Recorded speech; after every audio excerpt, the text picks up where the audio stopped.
నా పేరు వి జాన్సన్ బాబు, ఏఐఎస్ఎఫ్ రాష్ట్ర అధ్యక్షులు.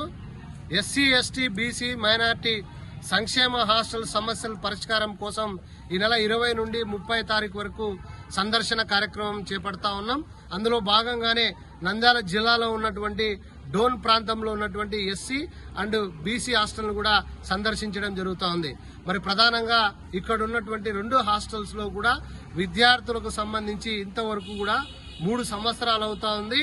ట్రంకు బెడ్లు, దుప్పట్లు, గ్లాసులు విద్యార్థులకు ఇంతవరకు ఇవ్వలేదని చెప్పేసి చెప్పడం జరుగుతూ ఉంది.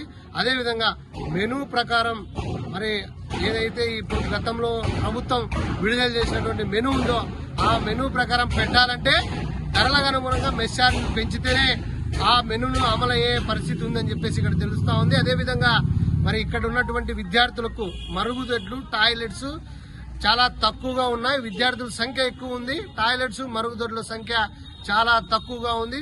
ప్రహరీ గోడ కూడా మరి లేనటువంటి పరిస్థితి ఉంది. అదేవిధంగా పెచ్చులుడిపోయి ఈ హాస్టల్స్ నుండి కూడా శిథిలా వ్యవస్థలోకి రావడం జరుగుతూ ఉంది. అదేవిధంగా మంచినీటి వాటర్ ప్లాంట్ లేవు. విద్యార్థులు కనీసం వాడుకోవడానికి కూడా నీళ్లు లేనటువంటి పరిస్థితి ఈ డోన్ నగరంలో ఉన్నటువంటి ఎస్సీ అండ్ బీసీ హాస్టల్స్ లో ఉండడం జరుగుతోంది.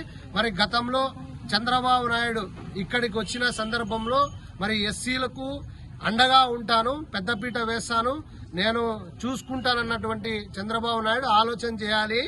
ఎస్సీ హాస్టల్స్ లో మౌలిక సదుపాయాలు కల్పించాల్సినటువంటి బాధ్యత ఉంది. గత ప్రభుత్వం ఎట్లా పట్టించుకోలేదు. ఈ ప్రభుత్వం అయినా సరే మరి హాస్టల్స్ సందర్శించండి, హాస్టల్ సమస్యలు కూడా పరిష్కరించండి. ఎస్సీ హాస్టల్స్ తో పాటు బీసీ హాస్టల్స్ కూడా మీరు ఒక్కసారి ఆలోచన చేసి బిల్లులు పెండింగ్ లో ఉన్నాయి, వాటిని వెంటనే విడుదల చేయండి. విద్యార్థులకు కావాల్సినటువంటి మౌలిక సదుపాయాలు వెంటనే విడుదల చేసి కాస్మెటిక్ ఛార్జీలు, మెస్ ఛార్జీలు విడుదల చేయాలని చెప్పేసి ఈ సందర్భంగా రాష్ట్ర ప్రభుత్వానికి తెలియజేసుకుంటా ఉన్నా.